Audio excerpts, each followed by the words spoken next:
गुरु प्यारी सात संगत जी, राधा स्वामी जी। सात संगत जी, बाबा जी ने सत्संग के बाद कुछ सवाल जवाब फरमाए, जिस सवाल जवाब को मैं आपको आज बताने वाला हूँ। सात संगत जी के चरणों में बेनती है कि सवाल जवाब को कृपया पूरा सुने।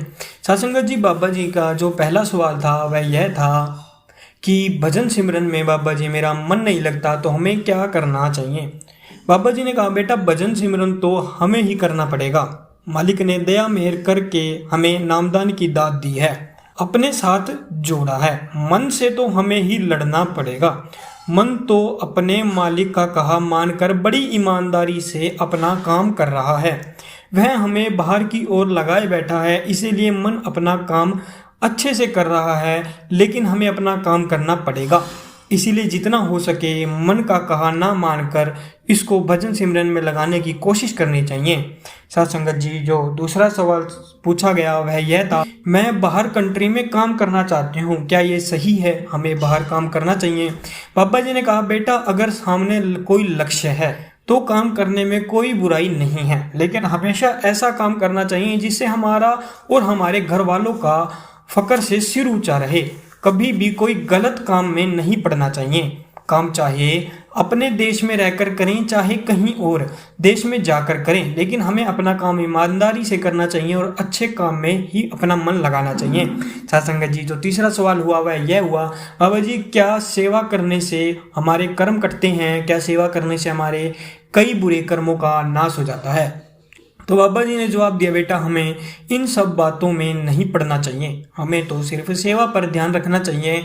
उसका क्या फल मिलता है, अगर हम ऐसी चीज़ों में अपना ख्याल लगाएंगे या ऐसी चीज़ों में ज़्यादा ध्यान देंगे तो मालिक भी उतने ही जांच पड़ताल करना शुरू कर देगा। इसलिए हमें परखों में नहीं पड़ना चाहिए, हमें अपना कर्म सेवा समझकर करना चाहिए। अगर हम इस तरह मन में सौदेबाजी का विचार रखेंगे तो यह बात सही नहीं होगी।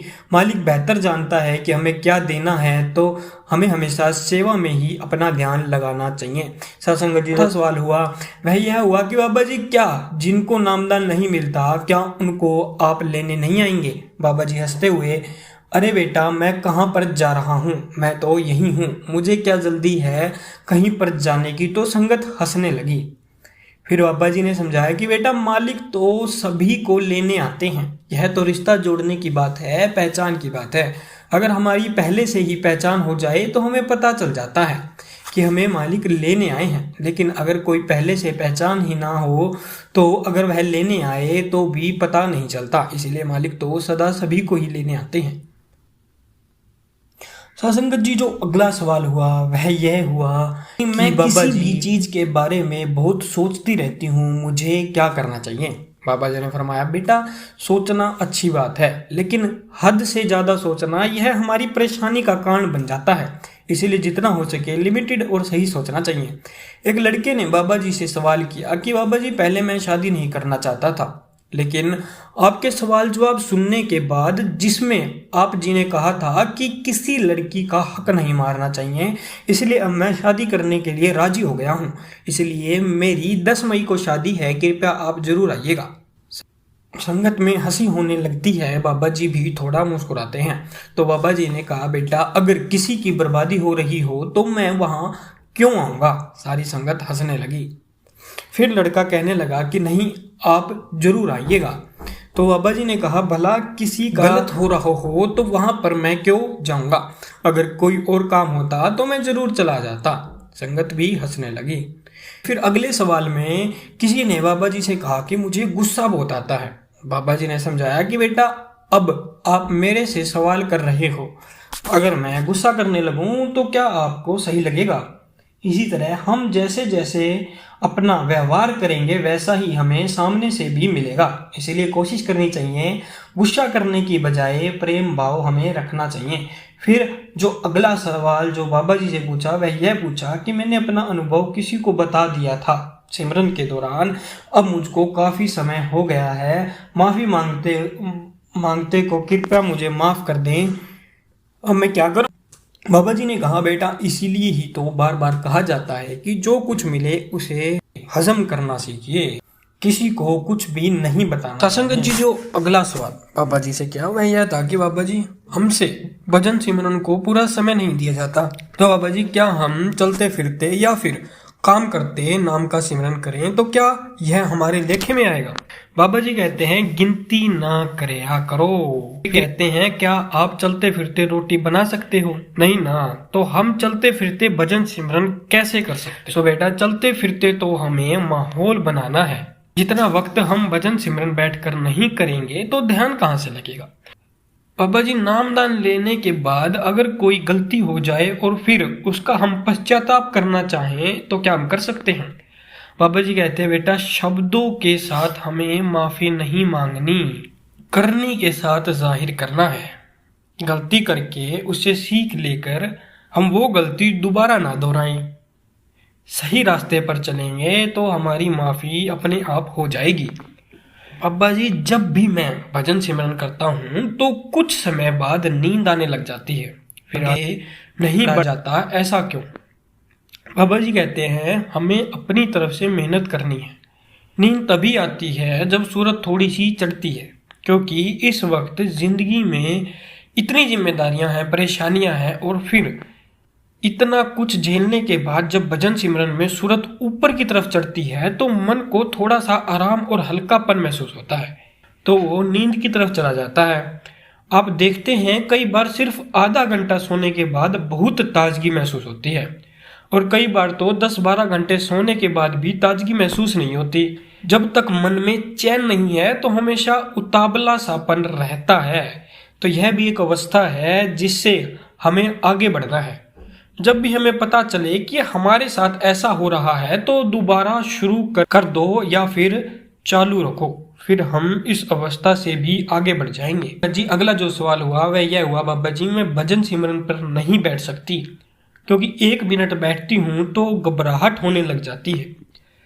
बाबा जी कहते हैं एक बात आप सभी अपने दिमाग में डाल लो कि भजन सिमरन हमारे लिए किसी और ने नहीं करना तो हमें ही पड़ेगा और जो करेगा वही पाएगा।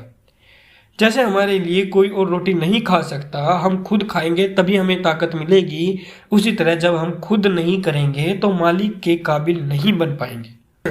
बाबा जी भजन सिमरन भी पूरा करते हैं, सेवा पर जी जाते हैं, सब कुछ जानते हुए भी कि क्या गलत है और क्या सही, फिर भी काम क्रोध अपने ऊपर हावी रहे तो फिर बाबा जी क्या कमी रह गई होगी? बाबा जी कहते हैं कमी की बात नहीं है, हम निचली जून में से आए हुए हैं तो निचली जून के जो प्रभाव हैं वो हमारे ऊपर पड़े हुए हैं। ये जो काम क्रोध लोभ मोह अहंकार ये सब निचली जोनियों के प्रभाव हैं। अब मालिक ने हमारे ऊपर अपनी बख्शीश की और हमें इंसान की जून दे दी और हमें विवेक की ताकत दे दी ताकि हम पहचान कर सके और हमारे लिए जिंदगी में सही क्या है और गलत क्या है। फिर हमने नाम लिया तो हमें एहसास हो गया मगर ये खुद नहीं होगा, हमें निरंतर अभ्यास करना पड़ेगा। अब देखो बच्चा जन्म लेता है तो एक दिन में ही नहीं भागने लग जाता, पहले खड़ा होना सीखता है, फिर धीरे धीरे चलना सीखता है, तो फिर कहीं दौड़ने लगता है। उसी तरह जिंदगी में सफर में हमें सीखना है और सीख कर जैसे जैसे हम भजन सिमरन करेंगे इस अवस्था से भी हम निकाल जाएंगे। संगत जी जो अगला सवाल हुआ वो यह हुआ बाबा जी 2 दिन पहले खेत में मूंग दाल काटने की सेवा लगी हुई थी, वहां पर बहुत सारे कीट पतंगे थे, तो मैं अपनी तरह से उनको नुकसान पहुंचाना नहीं चाहता था, मगर उसके बाद भी बहुत सारे मेरे हाथों पैरों में आकर मर गए, तो बाबा जी इनका भी मेरे ऊपर कर्म बनेगा? बाबा जी कहते हैं देखो जितने भी जीव हैं इस कायनात में हर एक की आत्मा होती है, जिसमें आत्मा होती है उसका कर्म बनता है। अब हर वक्त हम किसी न किसी जीव की हत्या कर रहे हैं। इस दुनिया में जीव तत्वों से बना हुआ है, सिर्फ एक इंसान है जिसमें 5 तत्व मौजूद हैं। जो बच्चे के रूप में जन्म लेते हैं उसमें 4 होते हैं, जो अंडे के रूप में जन्म लेते हैं उसमें 3 तत्व होते हैं, ऐसे ही किसी में 2 और किसी में 1 तत्व होता है। अंत में कर्म भाई साहब किताब है, कम से कम कर्म इकट्ठे करें, हर एक श्वास के साथ हर एक कदम के साथ कर्म बने। कई ऐसे कर्म हैं जिसका हम हिसाब दे सकते हैं भजन बंदगी से अच्छी अवस्था बनाकर, मगर कई ऐसे कर्म हैं जिसका हिसाब अलग होता है। जैसे आप किसी के बाग में जाकर उसका फूल काट दो तो वह आपको बुरी नज़र से देखेगा। आप पत्थर उठाकर उसकी मुर्गी को मार दो, वो बुरा भला कहेगा। उसका घोड़ा मार दो, वो आपको कोर्ट में ले जाएगा। और जब आप उसी को मार दोगे तो फांसी तो आगे खड़ी है। अब हर वक्त आपने किसी न किसी जीव की हत्या की है तो सबका अपना अपना रिएक्शन था। तो इस करके बेटा कुछ ऐसी चीजें हैं जो हो जाएंगी हमसे, जी अगर हम अपनी जिंदगी साफ रखेंगे तो भजन सिमरन करके उतना बोझ हम उठा लेंगे, मगर ज्यादा बोझ पड़ गया वो हमसे नहीं उठाया जाएगा। जो नेक्स्ट क्वेश्चन रहा वह ये रहा, बाबा जी मेरी मम्मा के साथ ऐसा हुआ एक दो बार की जब वो भजन सिमरन पर बैठते थे तो सांप उनके चरणों में आकर बैठ गया, तो अब उनके मन में डर बैठ गया है और इस वजह से वो भजन सिमरन नहीं कर पाते हैं। बाबा जी कहते हैं सांप ने काटा तो नहीं ना, तो इसमें डरने वाली क्या बात है। इसमें तो उसको खुशी होनी चाहिए कि उसके भजन सिमरन ने तो सांप को भी उसके चरणों में बिठा दिया। ये तो देखने वाली बात है कि हम किस नजरिए से देखते हैं। अगर सांप काट लेता तो बात कोई और होती। जब सांप ने काटा ही नहीं, आकर पैरों में बैठ गया, तो उसको खुश होना चाहिए कि उसके भजन सिमरन में ताकत ही इतनी है। गुरु प्यारी साध संगत जी, राधा स्वामी जी।